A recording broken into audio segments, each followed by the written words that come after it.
Hi, I am Amit, international rated player and a chess coach. आज हम देखेंगे general principles of opening along with king pawn opening. अब ये जो king pawn opening है इसका सही नाम है गायको पियानो कैनल वेरिएशन, लेकिन क्योंकि ये नाम थोड़ा सा डिफ़िकल्ट है तो हम इसे सिंपल लैंग्वेज में कहेंगे किंग पॉन ओपनिंग। चलिए तो हम देखते हैं जनरल प्रिंसिपल्स। सबसे पहले वाइट खेलता है E4।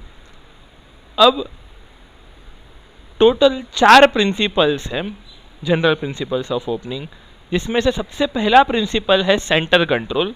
इसका मतलब है हमें जो सेंटर के 4 स्क्वायर्स है वो कंट्रोल करने की कोशिश करनी है, D4, D5, E4 and E5। दूसरा प्रिंसिपल कहता है डेवलपमेंट। डेवलपमेंट मतलब हमें सभी पीसीस को बाहर निकालना है किंग को छोड़ के। अगर हमने किंग जल्दी से बाहर निकाल दिया तो हम चेक एंड मेट हो जाएंगे। तीसरा प्रिंसिपल कहता है avoid premature development of queen. मतलब जो क्वीन है उसे ओपनिंग में बाहर नहीं निकालना है, यानी कि बहुत जल्दी बाहर नहीं निकालना है। इसकी वजह यह है कि अगर हमने क्वीन जल्दी से बाहर निकाल दी तो जो अपोनेंट के छोटे छोटे पीसीस है जैसे कि नाइट, बिशप, ये हमारे क्वीन को अटैक कर सकते हैं। और विलंबना ये है कि हम अपनी जो क्वीन है उसको कोई नाइट या बिशप के लिए एक्सचेंज नहीं कर सकते, क्योंकि क्वीन जो है ये एक बहुत बड़ा पीस होता है। और आखिरी प्रिंसिपल है avoid moving same pieces again and again. मतलब जो एक ही पीस है वही बार बार मूव नहीं करना है। इसकी वजह यह है कि अगर आपने ऐसा किया, सेम पीस अगर आप बार बार मूव करते हो तो हम डेवलपमेंट में बहुत ही पीछे रह जाएंगे, जिससे कि सामने वाला हम पे हावी हो सकता है। अब ब्लैक खेलेगा E5 किंग पॉन ओपनिंग में। वैसे तो ब्लैक के पास काफ़ी ऑप्शन है, जैसे कि वो E6 जिसे फ्रेंच डिफेंस कहा जाता है वो खेल सकता है, C6 कारोकान खेल सकता है, C5 सिसिलियन खेल सकता है, और भी काफ़ी सारे रिप्लाईज है। लेकिन हम आज देखेंगे E5। अगर ब्लैक E5 खेलता है तो क्या कर सकते हैं हम दोनों साइड के करेक्ट मूव देखेंगे कि दोनों साइड के सही मूव क्या है और क्या खेलना चाहिए। अभी वाइट खेलेगा नाइट F3।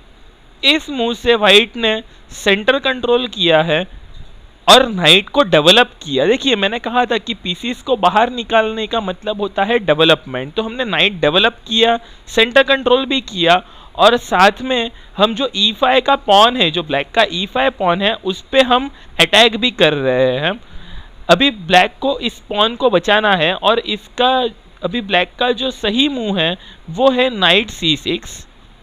लेकिन यहाँ पे ब्लैक के पास और भी कई ऑप्शंस हैं पर वो इतने अच्छे नहीं हैं।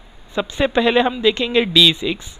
अच्छा, ये मूव सेंटर कंट्रोल कर रहा है और E5 के पॉन को भी बचा रहा है, लेकिन इस मूव का प्रॉब्लम ये है कि ये जो F8 का बिशप देख रहे हो ब्लैक का, ये ब्लॉक हो जाएगा इस मूव के वजह से और इसकी इफेक्टिव डेवलपमेंट नहीं हो सकती। तो इसीलिए D6 जो है वो इतना अच्छा मूव नहीं माना जाता। Bishop D6। फिर ये मूव भी एक ऐसा मूव है जिससे कि हमें लगता है कि इसमें डेवलपमेंट भी हो रहा है, सेंटर कंट्रोल भी हो रहा है और E5 का पॉन भी बच रहा है। पर इस मूव का प्रॉब्लम ये है कि बिशप D6 खेलने के बाद में हम ये जो पॉन है इसको कभी हम D6 पे नहीं खेल पाएंगे जब तक ये बिशप D6 पे है, जिसके वजह से जो C8 का बिशप है वो अंदर ही रह जाएगा और इसकी इफेक्टिव डेवलपमेंट नहीं की जा सकती। एक और ऑप्शन ब्लैक के पास है, वह है क्वीन E7। अभी क्वीन E7 भी E5 के पॉन को बचा रहा है, लेकिन ये तीसरा प्रिंसिपल ब्रेक करता है जो कि कहता है avoid premature development of queen. तो ये मूव भी नहीं चलेगा। तो जो ब्लैक का बेस्ट मूव है वो है नाइट C6। इससे कि ब्लैक डेवलपमेंट भी कर रहा है, सेंटर कंट्रोल भी कर रहा है और ये जो E5 का पॉन है इसे बचा भी रहा है, मतलब इसे डिफेंड भी कर रहा है। अब वाइट खेलेगा बिशप C4। अब मैंने ये कैसे निश्चय किया कि बिशप को C4 पे ही लाना है।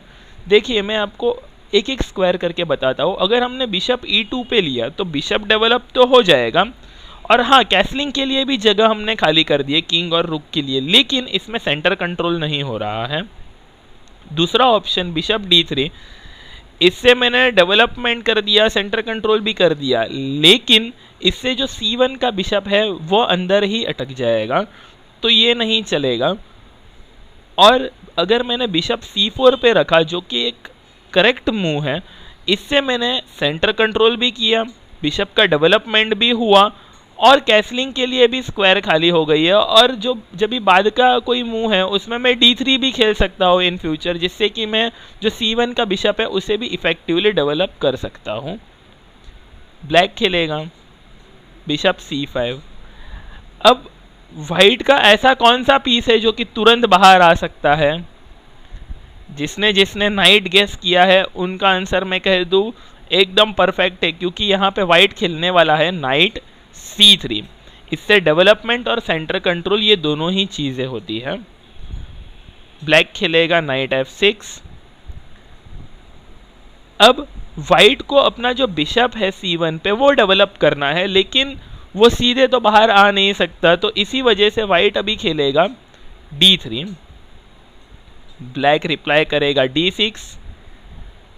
अब वाइट खेलेगा बिशप G5 पे। बिशप G5 भी एक अच्छा मूव है, क्योंकि इस बिशप ने जो ब्लैक का नाइट है F6 का उसे पिन में कर दिया है। अब इन ऑल दो तरह के पिन होते हैं, एक होता है एब्सोल्यूट पिन, दूसरा होता है रिलेटिव पिन। हम पिन की डिटेल्स कोई और वीडियो में देखेंगे, लेकिन अभी मैं आपको बता दूं इस पिन के वजह से अगर ब्लैक ने गलती से भी अपना ये जो नाइट है ये मूव कर दिया तो आप सीधी उसकी क्वीन मार दोगे and white will be in a winning position. White यहाँ पे हावी हो जाएगा गेम में और उसके जीतने के चांसेस जो है वो बढ़ जाएंगे। तो ब्लैक को तो कभी भी ये नाइट ऐसे हटाना नहीं है जब तक वो पिन में है। तो यहाँ पे जो ब्लैक का करेक्ट मूव है वो है बिशप E6। अच्छा मैं बता दूँ यहाँ पे एक और जनरल लुकिंग मूव है जो कि ब्लैक खेल सकता है, वो है कैसलिंग। अगर यहाँ पे ब्लैक ने कैसल कर दिया तो ये एक गलत मूव है, क्योंकि यहाँ पे वाइट तुरंत खेल सकता है नाइट D5।